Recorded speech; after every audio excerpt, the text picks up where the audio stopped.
one, the seal, it can be a metallic or a plastic one like this one. Okay? It can be, when it is there, this is what we call a safety pin. When you are saying pass, remove the pin. This is the pin. You aim as you saw, then you squeeze. Okay? You squeeze. Once you squeeze, you sweep side to side. Okay? When you are holding an extinguisher, don't hold it like a baby. It has a carrying what? Handle. It has the operating lever. The wind, because it's going to blow at your side. Always change. That's why it is called portable fire extinguisher. Now you bring that extinguisher. Now we have seen that extinguisher. We have exhausted it.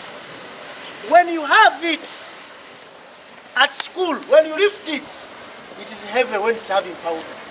And the gauge we are talking about, show them the gauge from that side. Are you seeing the gauge here?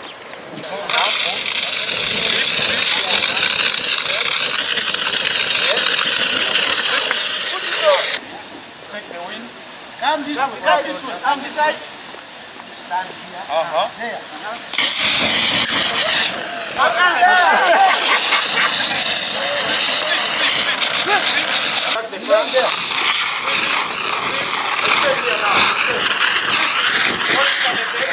Sergeant Walusimbi Eli ngava mu kitongole ekizikiza omuliro.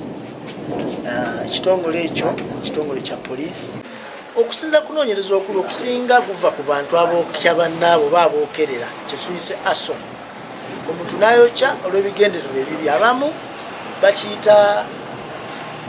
bakiyita speed governor mu lulimi lwabwe betwogeddeko nabo nti olw'okuba oli adduka emisinde mingi oba essomero litambula bulungi kandi bafuna ab'emitima emibi ne bayokya bannaabo. Naye nga ekyo kibeerawo omuntu amasomero agasiga tugenze tulaba nga bagookya olw'okuba byumayi n'ebigenda. Naye abamu basomesa beebookya, abalala bametroni, abalala bayizi bennyini ne beekumamu okutaaka ne bayokya, n'abalala b'emitima emibi bakomiti. Naye tubayigiriza ki kye bateekeddwa okukola, obukiiko bwe balina okuteekawo obuliko abayizi, obuliko abasomesa, obuliko bannannyini masomero n'abantu b'omu kitundu balondeyo ng'omu ku babiri basobole okutuula bateese engeri gye bayinza okwerindamu okw'essomero mu ngeri y'ebyomuliro n'ebikwatagana obwerinde bw'essomero bonna awamu.